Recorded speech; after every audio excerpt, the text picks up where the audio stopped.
స్థానిక సంస్థల ఎమ్మెల్సీగా బొత్స సత్యనారాయణ ఏకగ్రీవంగా ఎన్నికయ్యారు. రిటర్నింగ్ అధికారి అధికారికంగా ఈ విషయాన్ని ప్రకటించారు. 3 ఏళ్ల పాటు ఎమ్మెల్సీగా కొనసాగబోతున్నారు బొత్స. అన్ని రాజకీయ పక్షాలకు కృతజ్ఞతలు తెలియజేశారు బొత్స సత్యనారాయణ. జిల్లా అభివృద్ధి ధ్యేయంగా పనిచేస్తామని చెప్పారు. త్వరలో కాంగ్రెస్ లో బీఆర్ఎస్ విలీనం తథ్యమన్నారు కేంద్ర మంత్రి బండి సంజయ్.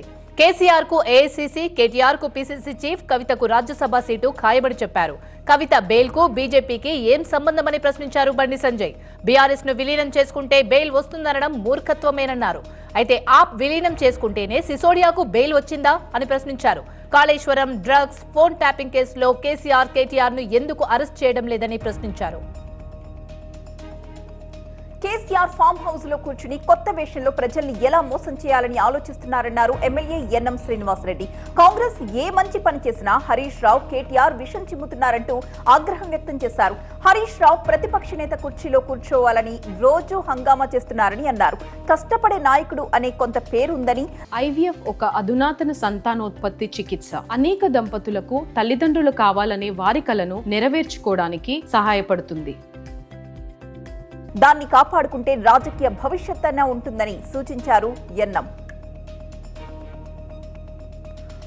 రైతు రుణమాఫీపై బీఆర్ఎస్ వర్కింగ్ ప్రెసిడెంట్ కేటీఆర్ సవాల్ చేశారు. సెక్యూరిటీ లేకుండా మీడియాతో చర్చకు వెళ్దామని చెప్పారు. కొడంగల్ సహా ఏ నియోజకవర్గంలో అయినా చర్చకు సిద్ధమన్నారు కేటీఆర్.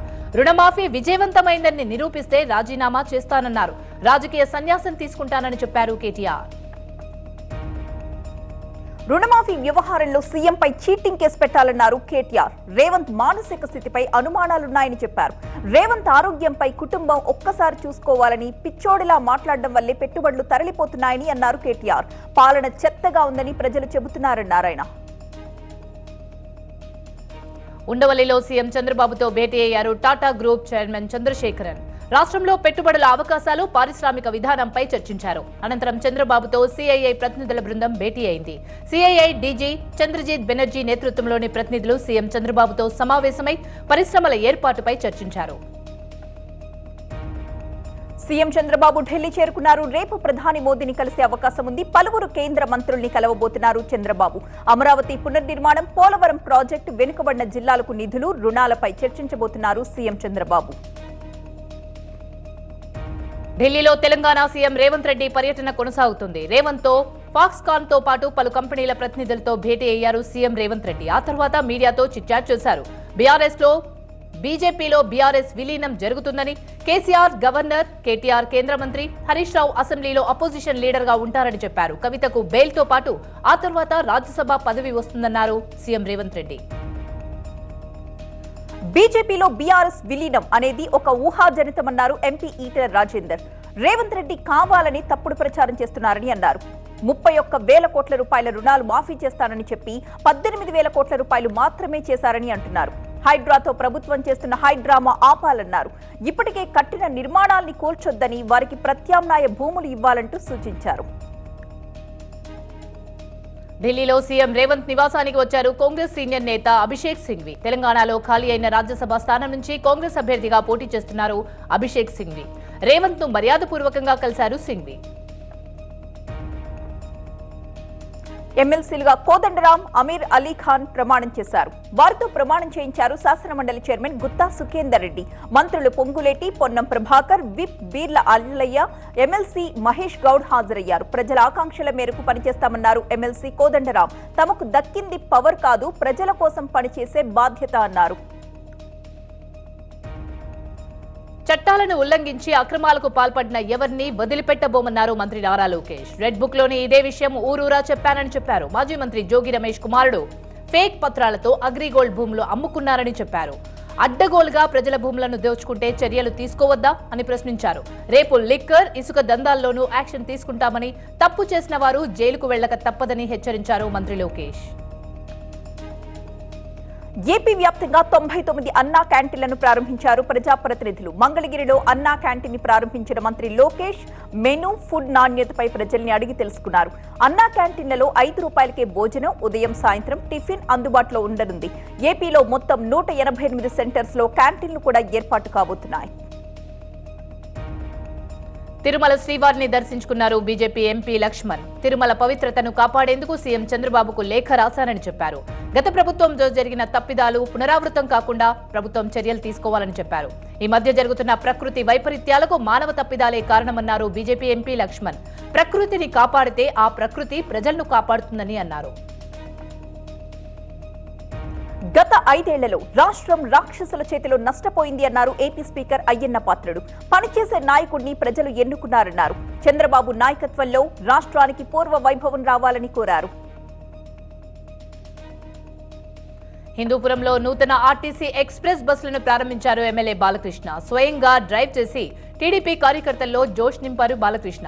హిందూపురం తిరుపతికి ఒక బస్సు, హిందూపురం కర్నూలుకు 2వ బస్సు సర్వీసులను ప్రారంభించారు ఎమ్మెల్యే బాలకృష్ణ. చంద్రబాబు నివాసంపై దాడి కేసులో విచారణకు హాజరయ్యారు మాజీ మంత్రి జోగి రమేష్. మంగళగిరి డీఎస్పీ కార్యాలయానికి లాయర్స్ తో కలిసి వచ్చారాయన. ఘటనా సమయంలో వాడిన కార్, ఫోన్ తెచ్చారు. పోలీసులు ఎన్నిసార్లు పిలిచినా వస్తాను, ప్రతి ప్రశ్నకు సమాధానమిస్తాను అన్నారు. రెడ్ బుక్ రాజ్యాంగం అమలు చేస్తున్నారని ఆరోపించారు.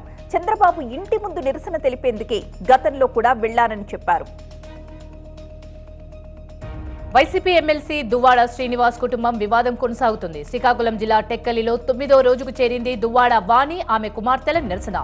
ఇంటికే పరిమితమయ్యారు ఎమ్మెల్సీ. ఇంటి బయట వాణి, కుమార్తెలు ఆందోళన కొనసాగిస్తున్నారు. ఆసుపత్రి నుంచి ఇంటికొచ్చాక రీల్స్ తో చిట్చాట్ అవుతోంది మాధురి. సినిమా పాటలకు డాన్సులు వేస్తున్న తీరు చర్చనీయాంశమైంది.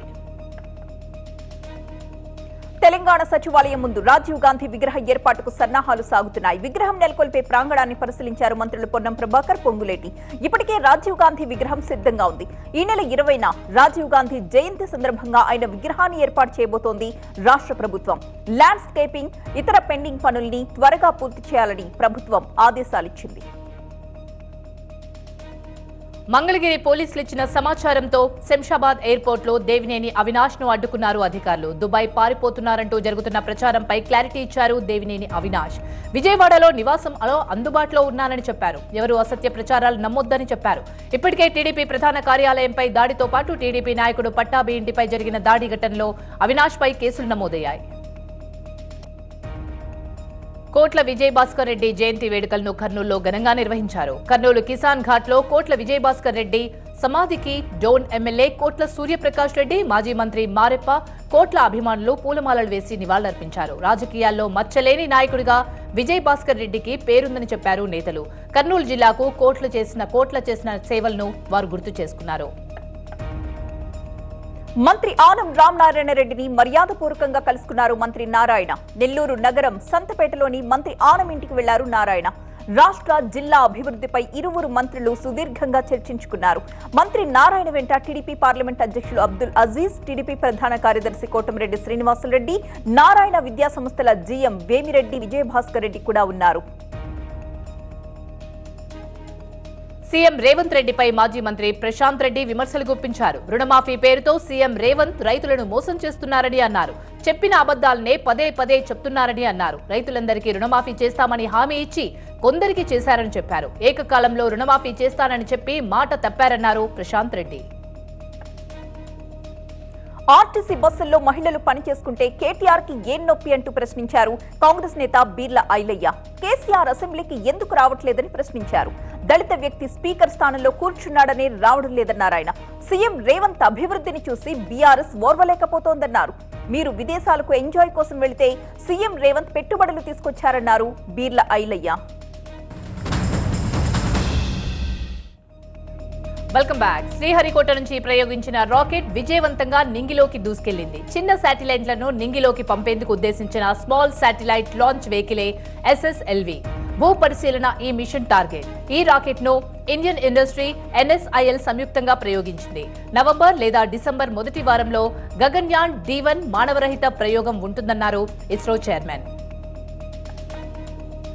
ఢిల్లీలో కేంద్ర కేబినెట్ సమావేశమైంది. ఆర్థిక వ్యవహారాలపై చర్చించి పలు మౌలిక వసతుల ప్రాజెక్టులను ఆమోదించే అవకాశం ఉంది. గత కేబినెట్ భేటీలో 8 రైల్వే కారిడార్స్ కి ఆమోదం తెలిపింది. ఈసారి కీలకమైన ప్రాజెక్టులకు ఆమోద ముద్ర వేసే వీలుంది. వరదలకు కొట్టుకుపోయిన తుంగభద్ర డ్యాం 19వ గేట్ను అమర్చేందుకు నిపుణులు శ్రమిస్తున్నారు. భారీ క్రేన్ల సాయంతో 80 మందికి పైగా కార్మికులు పనిచేస్తున్నారు. 5 దశల్లో గేట్ను అమర్చేందుకు యత్నిస్తున్నారు. రేపట్లోగా గేట్ నిర్మాణ పనులు పూర్తి చేస్తామని చెప్తున్నారు డ్యాం అధికారులు. కామారెడ్డి జిల్లా కేంద్రంలో భారీ వర్షంతో నిజాం సాహర్ చౌరస్తా నుంచి దేవునిపల్లి వెళ్లే రోడ్డు పూర్తిగా జలమయమైపోయి కనిపిస్తోంది. రహదారులు చెరువుల్ని తలపిస్తున్నాయి. సుమారు 2 కిలోమీటర్ల మేర అక్కడ ట్రాఫిక్ నిలబడిపోయింది. వాహనదారులంతా తీవ్రంగా ఇబ్బందులు ఎదుర్కొంటున్నారు. మానవతా ఫౌండేషన్ ఆధ్వర్యంలో నాగర్ కర్నూలు జిల్లా కల్వకుర్తిలో రోడ్డు ప్రమాదాల నియంత్రణపై అవగాహన కార్యక్రమం నిర్వహించారు. ఎమ్మెల్యే కసిరెడ్డి నారాయణరెడ్డి జెండా ఊపి బైక్ ర్యాలీని ప్రారంభించారు. ప్రతి ఒక్కరూ హెల్మెట్ ధరించి సురక్షితంగా ప్రయాణం చేయాలన్నారు. చిన్నపిల్లలకు లైసెన్స్ లేని వారికి వాహనాలు ఇవ్వడం చట్టరీత్యా నేరమన్నారు. అంతర్రాష్ట్ర దొంగను చందానగర్ పోలీసులు అరెస్ట్ చేశారు. చందానగర్ పోలీస్ స్టేషన్ పరిధిలో 10 చోరీ జరిగిందన్న ఫిర్యాదుతో దర్యాప్తు చేపట్టిన పోలీసులు నిందితుడిని అరెస్ట్ చేశారు. నహేమియా మొత్తం 64 కేసులున్నాయని మాదాపూర్ డీసీపీ వినర్ చెప్పారు. అయితే 25 తులాల బంగారం, 400 గ్రాముల వెండి బైక్ ను అతని నుంచి స్వాధీనం చేసుకున్నారు. జనగాం జిల్లా కేంద్రంలోని ప్రభుత్వ మెడికల్ కళాశాల ఎదుట జూనియర్ డాక్టర్స్, వైద్య సిబ్బంది ఆందోళన చేశారు. బెంగాల్లో పీజీ మెడికల్ విద్యార్థినిపై అత్యాచారం, మృతికి బాధ్యులైన వారి మీద చట్టరీత్యా చర్యలు తీసుకోవాలని డిమాండ్ చేస్తూ వైద్య సేవలు నిలిపేసి ఆందోళన కార్యక్రమాలు నిర్వహించారు. పల్నాడు జిల్లా సత్తెనపల్లి తాలూకా సెంటర్లో అన్నా క్యాంటీన్ ప్రారంభించారు మాజీ మంత్రి టీడీపీ ఎమ్మెల్యే కన్నా లక్ష్మీనారాయణ. అనంతరం అల్పాహారం పంపిణీ చేసి ఆ తర్వాత రుచి చూశారు. ఎన్టీఆర్ ప్రతి పేదవాడికి మేలు చేకూరాలనే సంక్షేమ పథకాలు ప్రారంభించారన్నారు కన్నా. గుంటూరు జిల్లా తెనాలిలో అన్నా క్యాంటీన్లను ప్రారంభించారు మంత్రి నాదెండ్ల మనోహర్, మాజీ మంత్రి ఆలపాటి రాజా. ముందుగా ఎన్టీఆర్, గాంధీ విగ్రహాలకు పూలమాలలు వేసి నివాళులర్పించారు నేతలు. పట్టణంలోని మార్కెట్ సెంటర్, ప్రభుత్వాసుపత్రి, అలాగే ఆర్టీసీ బస్టాండ్ సమీపంలో ఉన్న అన్నా క్యాంటీన్లను కూడా ప్రారంభించారు. పేదలకు అన్నం వండించారు. పేదలకు అన్నం పెట్టనీయకుండా గతంలో వైసీపీ సర్కార్ అడ్డుకుందన్నారు నేతలు. కాకినాడ జిల్లా సామర్లకోట, పెద్దాపురంలో అన్నా క్యాంటీన్లను ప్రారంభించారు ఎమ్మెల్యే రాజప్ప. అన్నా క్యాంటీన్లో 5 రూపాయలకే టిఫిన్ అందించడంతో క్యూ కడుతున్నారు జనం. ఇచ్చిన మాటకు కట్టుబడి పేదలకు అల్పాహారం, అన్నం పెడుతున్నారని చెప్పారు ఎమ్మెల్యే రాజప్ప. నెల్లూరు చేపల మార్కెట్ దగ్గర అన్నా క్యాంటీన్ ప్రారంభించారు మంత్రి నారాయణ. పేదలకు అవసరమైన ప్రదేశాల్లో అన్నా క్యాంటీన్లు ఏర్పాటు చేస్తున్నట్టుగా చెప్పారు.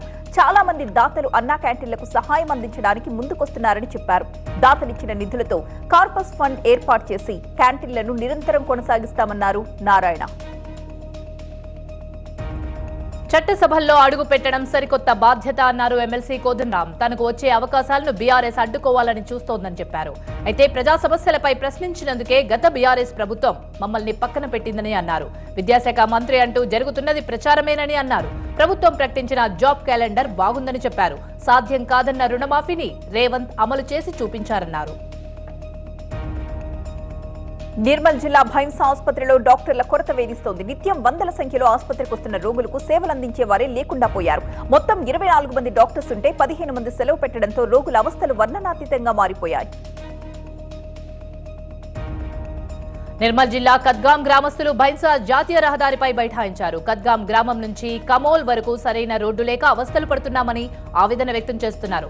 ప్రజల నిరసనతో రోడ్డుకు ఇరువైపులా ట్రాఫిక్ నిలిచిపోయింది. సమస్యను అధికారుల దృష్టికి తీసుకెళ్తామని చెప్పారు పోలీసులు నచ్చచెప్పడంతో ఆందోళన విరమించారు. జమ్మూ కశ్మీర్ తో పాటు హర్యానా రాష్ట్రాలకు ఎన్నికల షెడ్యూల్ విడుదలైంది. ఆర్టికల్ 370 రద్దు తర్వాత తొలిసారి కశ్మీర్లో ఎన్నికలు జరుగుతున్నాయి. మొత్తం 3 దశల్లో ఎన్నికలు జరగబోతున్నాయి. మొత్తం 90 నియోజకవర్గాలకు ఈ ఎన్నికలు నిర్వహిస్తారు. హర్యానాలో అక్టోబర్ 1న సింగిల్ ఫేజ్ లో పోలింగ్ జరగబోతోంది. ఫలితాలు 4న వెలువడతాయి. కోల్కతాలో మహిళా డాక్టర్ హత్యపై దేశవ్యాప్తంగా జూనియర్ డాక్టర్లు ఆందోళన కొనసాగిస్తున్నారు. గుజరాత్ గాంధీనగర్లో జూనియర్ డాక్టర్లు విధులు బహిష్కరించి నిరసన వ్యక్తం చేశారు. రక్షణ లేకుండా ఎలా పనిచేయగలమంటూ ప్లకార్డులు ప్రదర్శించారు. డాక్టర్లపై దాడులు అరికట్టాలని డిమాండ్ చేశారు. మధ్యప్రదేశ్ భోపాల్లో మహిళా డాక్టర్ హత్యకు నిరసనగా జూనియర్ డాక్టర్స్ అంతా విధులు బహిష్కరించారు. ఆసుపత్రి ఎదుటే బైఠాయించి దోషుల్ని కఠినంగా శిక్షించాలంటూ డిమాండ్ చేశారు. డాక్టర్ల రక్షణకు ప్రత్యేక చట్టం తేవాలని కోరారు. కేరళ తిరువనంతపురంలో డాక్టర్లు కదం తొక్కారు. డాక్టర్లపై పెరుగుతున్న దాడులకు వెంటనే అరికట్టాలంటూ భారీ నిరసన ప్రదర్శన చేపట్టారు. 24 గంటల పాటు విధులు బహిష్కరించి రోడ్డెక్కారు. డాక్టర్లకు రక్షణ కల్పించాలని వారు డిమాండ్ చేశారు.